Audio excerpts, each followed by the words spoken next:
Hi everybody, welcome back to my channel. Today I'm going to make a pastis Gascon. Gascon?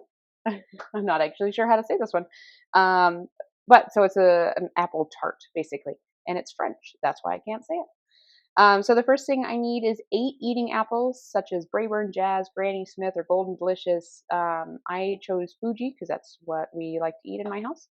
And I peeled, cored, and cut them into 2 to 3 millimeter slices. That's probably about, I just have one of those, peeler quarter things, and then I just kind of cut them into quarters. So that's what I've got in my bowl. And then it says add the sugar. So we have 100 grams of castor sugar or vanilla sugar, which I didn't look up what vanilla sugar was. And now I'm going to also add lemon juice. So I just squeezed a lemon. I need 2 teaspoons of lemon juice. Okay.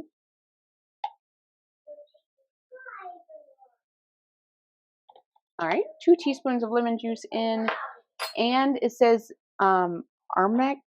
I can never say this. Armagnac. Yeah, it's it's an alcohol, or Calvados.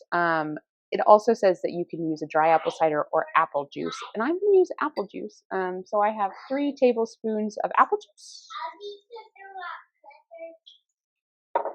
I know, and then I'm just going to mix these up.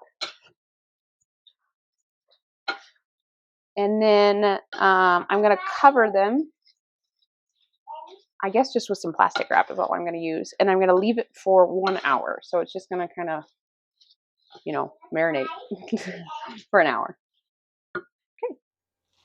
Okay, it's been an hour. So I'm just going to uncover my apples, give them a stir. So I guess just get that apple juice, lemon juice, sugar, coating some other apples. Okay, and then I'm just going to cover it back up and leave it for another hour. Okay, so 2 hours of, it says macerating. Am I saying that right? I should have probably Googled it. But anyway, so I'm going to let them sit for yet another hour before I start to form my apple tart. Okay, we are ready to make our pastis Gascon. There's my best French. Okay, so I'm going to take my apples and tip them into a sieve or a bowl to catch the juices. Okay, so I just have a colander. I don't really have a sieve, but anyway. So I'm going to tip them in there. And we are going to keep the juices, so make sure you catch them. All right, so I have my phyllo.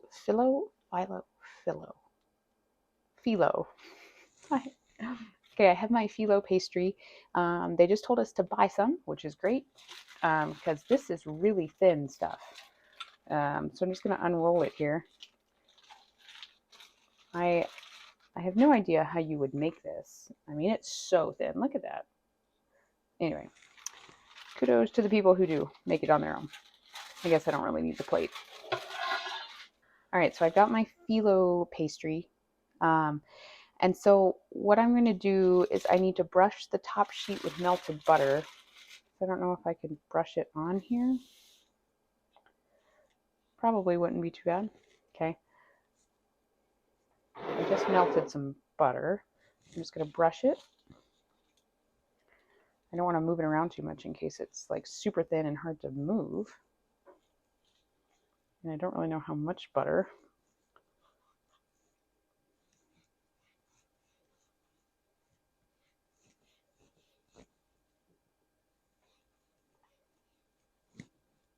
Oop, yeah, it ripped right there. Just me holding onto it. Okay. So probably less is more. Okay, and then I'm going to sprinkle 1 teaspoon of the extra sugar. So I have 7 teaspoons of castor sugar, and I'm just going to sprinkle about a teaspoon on here.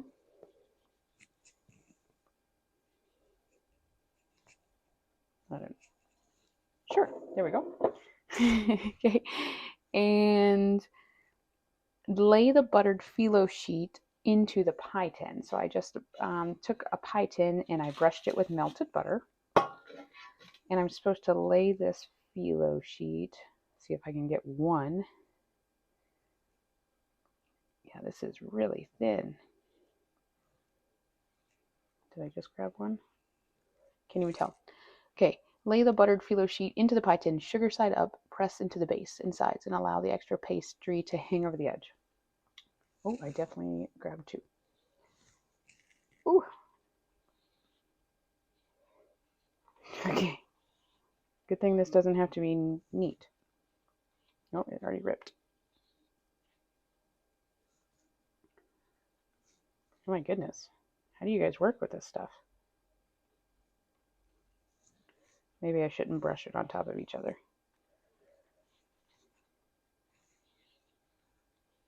Ooh. Okay, that looks terrible. And it is not going to hold any sort of apples in there. That was rough. Okay, that doesn't look good at all. I'm going to bring back my plate. I don't know if this is going to help, but at least then I'm not buttering more than one sheet at a time. Okay. Brush a second sheet of phyllo, sprinkle sugar, and place it in the tin at an angle to the first. So I'm going to do the same thing I just did, brushing with butter. Maybe I brushed too much butter, I don't know. It tells me how much butter. It said 75 grams of butter total. But yeah. Okay, sprinkle with sugar.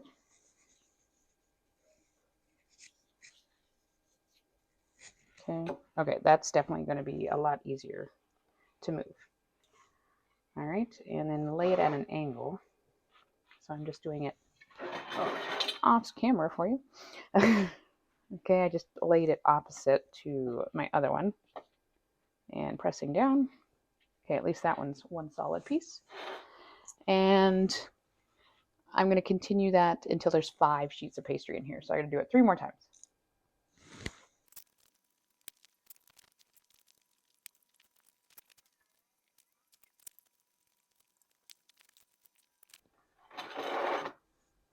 Okay, there's 5 sheets on there.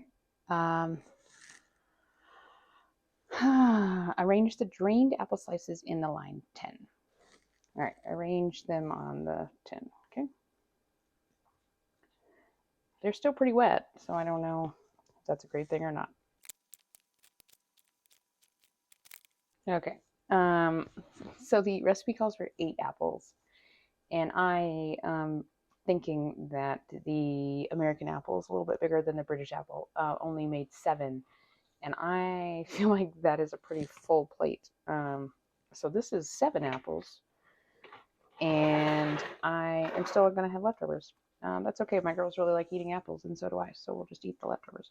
Did it on the line 10. Arrange, fold the excess pastry from the top 2 phyllo sheets over the apples to encase. Why just the top 2? Okay. Just the top 2. I don't know if I could tell which ones the top 2 are. Fold them over. So I think that's the top one. There's the other one. Okay. To encase. Okay.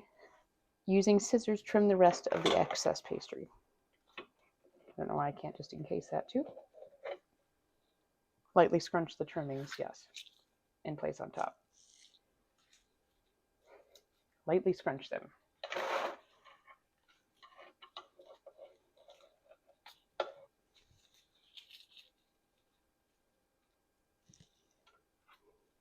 This pastry is so weird.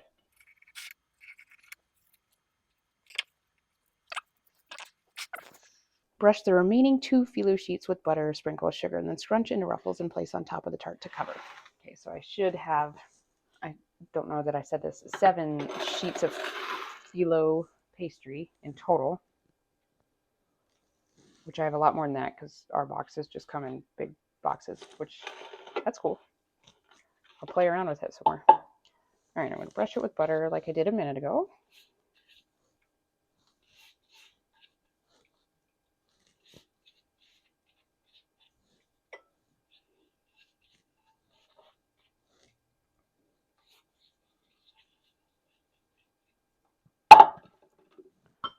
sprinkle with sugar.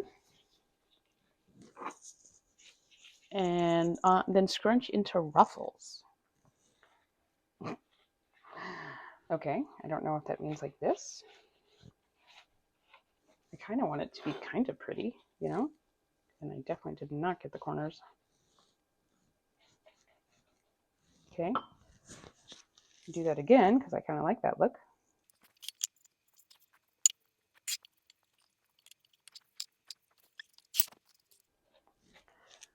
I hope that's kind of what they're talking about. I don't actually know. I'm just gonna butter up some of the stuff that's really dry looking because I, didn't get all the way to the edges. And because it called for 7 teaspoons of this stuff, I'm just gonna sprinkle a little bit more on top. There we go. Okay, so what we're gonna do is we're gonna bake this at 190 degrees Celsius, which is about 375 degrees Fahrenheit. And then after 10 minutes, we're going to reduce it down to 180 degrees Celsius or about 355 degrees Fahrenheit. So we'll give it 10 minutes of 375 and then turn it down to 180 or 355 for 30 to 35 minutes. So in total, it's cooking for about 45 minutes. Okay, so I'm going to do that. Okay, while my pastry is baking in the oven, we're going to take that reserved juice that we got from the apples and we are going to reduce it to a syrup. So I just have a small pan on my stove here, and I'm just supposed to add the juices to it. And it just says to bring to a boil over medium heat and cook until reduced to a syrup. There should be about 2 tablespoons. So I don't know how long this is going to take because it doesn't give me any sort of idea. So I'm just going to heat it to a boil and then see how long it takes to give it to a syrup.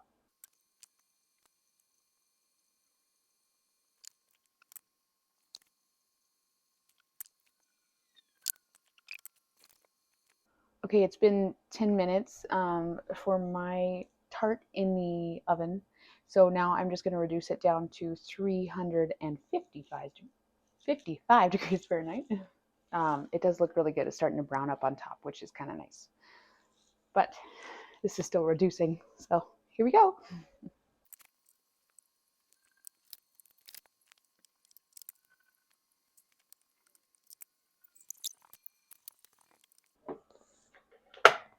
Okay, this looks pretty thick to me. It says it should be down to about 2 tablespoons, and it kind of, yeah, I mean, it's maybe a little bit more than that. But it's looking a lot thicker than it was. And I firmly believe it'll thicken up while it's cooling. So I'm going to leave it.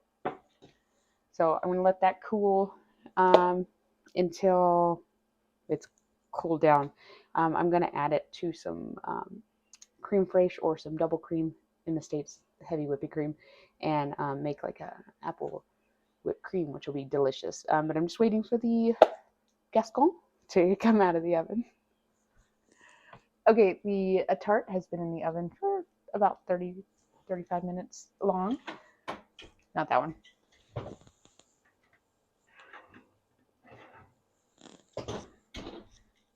Oh, that looks so good. Now it does say until crisp. It looks crisp.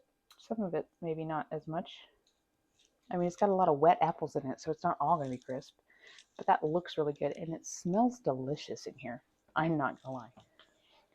Okay, now while that is cooling just a little bit, I am going to go ahead and make up my, like the cream that I'm going to serve with this.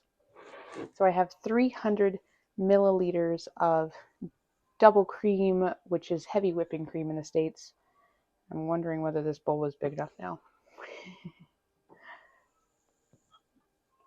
And then I'm just going to whip this to soft peaks, to whipped cream, basically.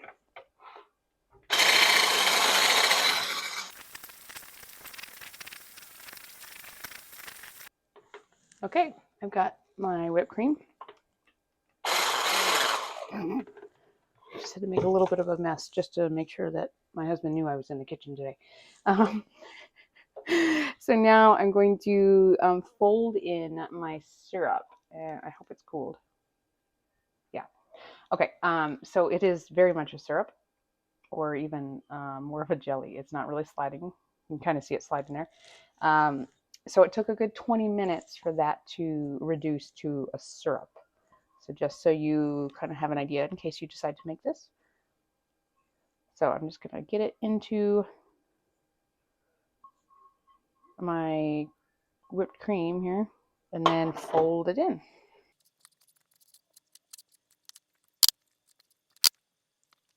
Now we are ready to serve that beautiful thing with some whipped cream. Okay, guys, I'm ready to taste this. I'm actually really impressed with how this cut. First off, because it's still really warm.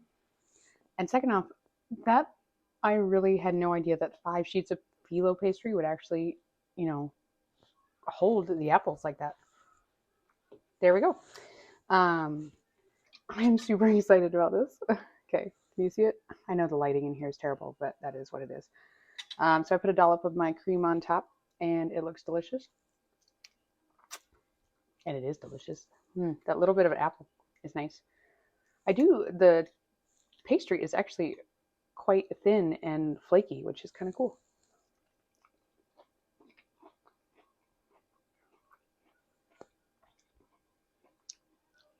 Okay, guys, I know I'm an American, and like Americans love apple pie. This is really good. I do really tend to love apple flavored things. When you get that crisp of the pastry, it's like the right texture, that you want with your apple. I'm just gonna eat this whole thing. Anyway, okay, it says to make this on like, after a warming meal on a chilly day. Our high right now, like today's high was -3 degrees Fahrenheit. So this is what I needed. Okay, that's our high. So it is quite cold outside, and this warm little piece of heaven is delicious. And this is my 40th bake, guys. I am halfway through my Love to Bake Great British Baking Show book. Halfway. I'm super stoked by that. Um, so yeah, and this is really good. I am totally gonna finish this in no time. But anyway, if you like this video, please hit the like button. And then subscribe, say hello in the comments. I do read those and, try to respond in a timely fashion. So yeah, say hello and, check some of the description below for some links to some of the fun gadgets I use. But yeah, this is exciting. And also the recipe for this is in the book, in the link in the description. So yeah, subscribe. Wait to see my next 40 bakes out of this book. But anyway, I'm going to finish this and I will see you next bake.